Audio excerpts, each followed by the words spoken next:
Hi. Yes, we're back.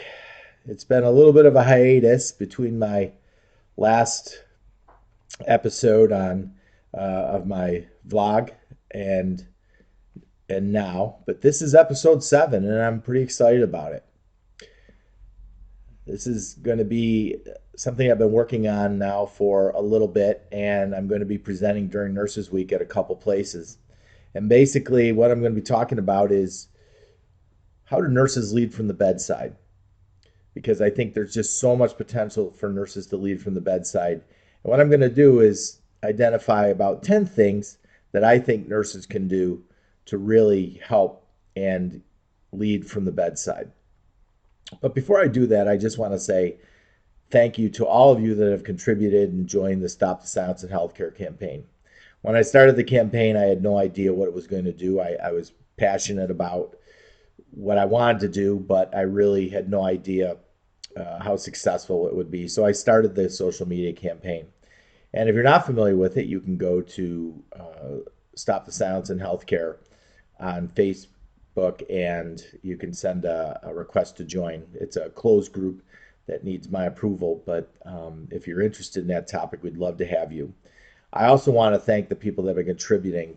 There's been several people that have contributed to the campaign, and we're up to about 3,200 members now, so which is just tremendous. And the requests to come and talk about Stop the Silence in Healthcare have just not stopped.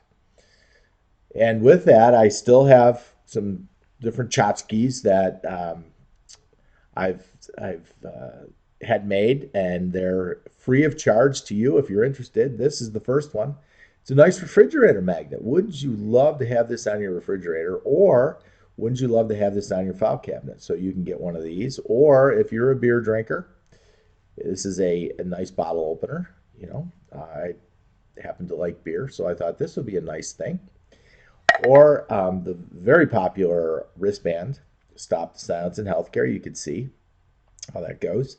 And then we've got we have pins that you can see here this way. There we go. Anyways, so if you're interested in that, private message me on Facebook. I'll send them out right away. If you need a few to give to friends, be happy to send them your way. It's just another way that we can help spread the word and support the Stop the Silence in Healthcare campaign. I'm working on T-shirts, so stay tuned. I hope to have T-shirts within the next month or so. I want to debut the T-shirts when I give the silence talk at the National Teaching Institute of AACN in May. So stay tuned for that. I don't know if any of you got a chance to look at it or um, uh, look at it on the Facebook page, but I had some caricatures made that are now going to be the kind of part of the branding of the Stop the Silence in Healthcare. But anyways, so without any further ado, let's talk about leading from the bedside. And I'm going to give you 5 things right off the bat that I think nurses can do to lead from the bedside.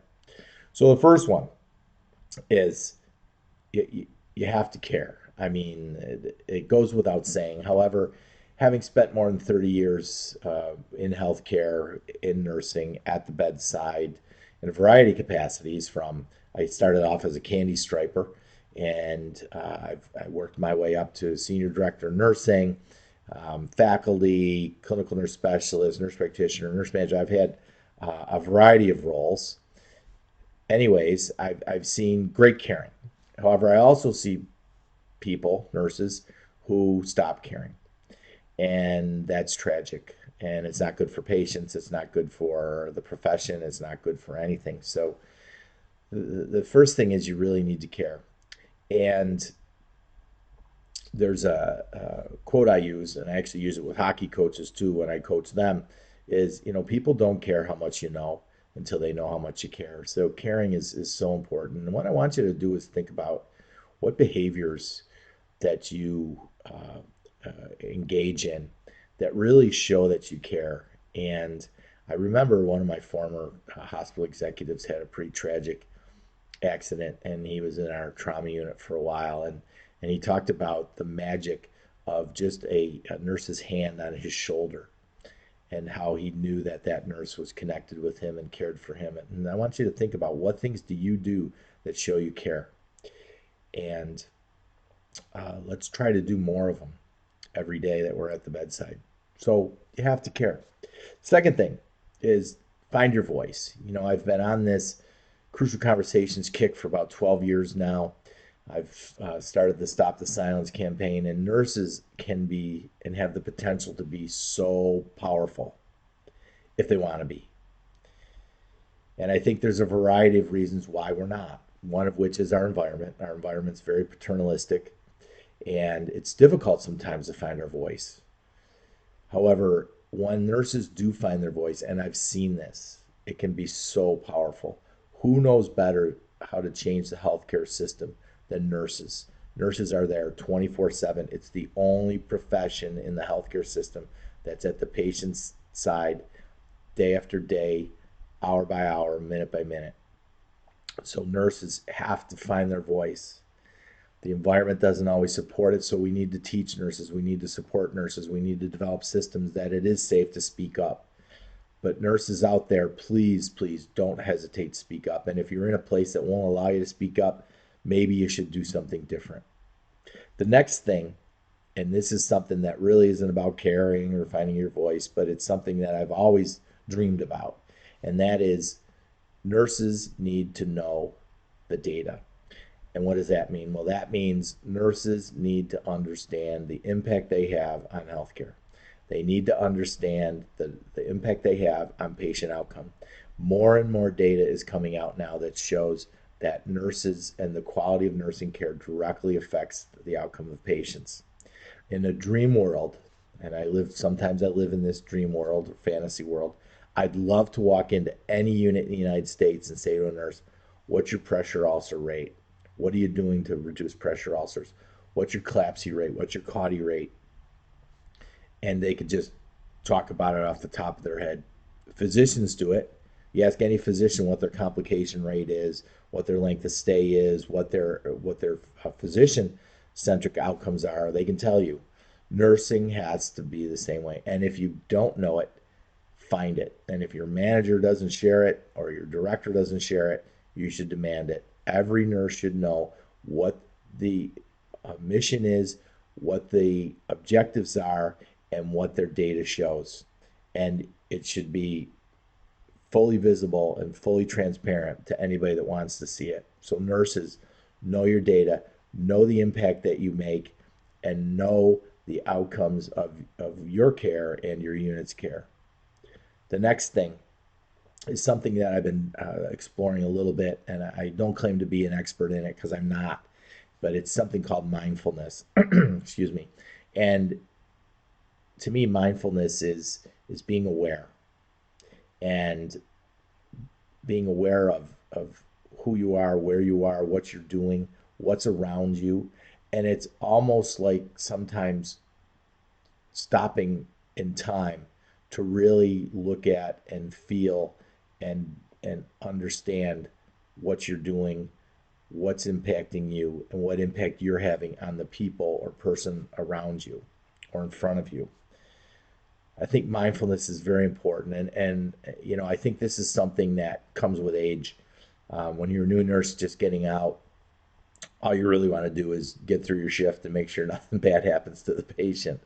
But as we get older, we want more. We want more, and I'm sure we can all think of that one moment in time, and I'm sure we've had more than one, but that one moment in time where we knew we made a difference. I'm going to challenge you to look for those, and when that happens, just stop. Appreciate it, understand it, and take that with you. And it just builds your emotional intelligence. It builds your spirituality. It builds all sorts of things. And I'll give you an example. For me, I was giving the silence talk in the Midwest recently, and those of you that have heard it know that it's a pretty emotional talk, and it's engaging, and it makes people think. It gets them outside their comfort zone. And when I was done, I had a woman come up to me, and she looked very serious, and she just grabbed my hand, and she said, "Thank you." And to me, that was like, wow, that's it. And I can still feel what it felt like at that time, and to be able to influence someone like that and then hold on to that is truly special. So developing these mindfulness skills, mindfulness leads to increased resiliency, leads to reduced burnout, leads to improved job satisfaction, and ultimately improves patient outcomes. So we should do it for ourselves, but we should also think about how do we do it with patients and their families. So more to come about that, but that's something that I've started to think about, and I'd actually like to integrate it more into our nursing program at Niagara U.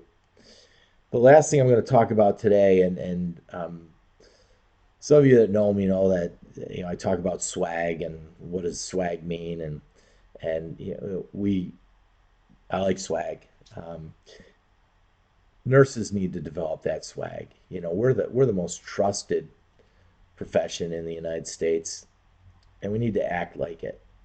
We're a very valuable member of the team. We should never um, play second fiddle to anyone else on the team, and it doesn't mean we want the top seat or the highest position on the totem pole, but we should be on an equal playing field with everybody else on the team and develop that swag. And because if you don't, somebody else will. What we do is truly special. What we do is truly transformational to patients and their families. And we're with patients in their best of times and in their worst of times. And boy, let's talk about it. Nothing demonstrated this more when everything happened with Miss Colorado and the View and everything else, and it took just a fraction of a second to empower a group like, don't mess with us. We know what we're doing. We're nurses, and it's okay to have a little swag. Doesn't mean we want to be the top dog all the time, but it just means, hey, we do a good job. Let's take credit for it. So, anyways, so those are the first five. Next week, I'll come back with a few others. So, just to reiterate, we need to care. Caring is so important. We've got a lot of technology around us, and there's a lot of distractions to caring. We got to document. We got to sit in front of a computer a lot, but we need to care. The next thing is find your voice. Please find your voice. And for those of you that are mentoring others or have been around the profession for a while, help our young talent find their voice because that's so important. Third thing, find your data. Okay. Third thing, find your data. Know your data. Talk about your data. Fourth thing, practice mindfulness.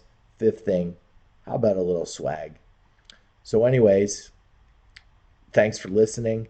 If you have any comments, questions, concerns, I'd love to hear it. You can private message me on Facebook. You can send a message through my website, Ackerman Healthcare. I'm sorry, ackermanconsulting.healthcare, or you can go to my YouTube station, Ackerman Consulting. So that's it for now. I hope to hear from you, and stay tuned because there's more to come. And over and out.